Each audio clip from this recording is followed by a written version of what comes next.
The TV reporter coughed. Then she coughed again. The other TV reporter was worried. "Are you okay?" he asked. She couldn't answer. She continued to cough. She coughed and coughed. The other reporter dialed 911. "What is the emergency?" the 911 person asked. "I think my friend is dying," said the reporter. "What is your address?" asked the 911 person.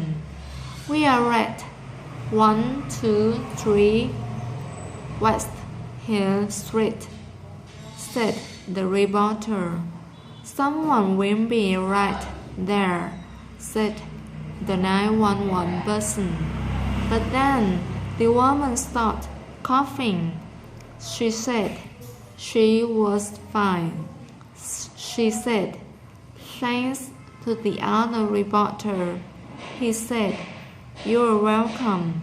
He called 911 again. He said the emergency was over. He said his friend was okay. She would not die. She was going to live.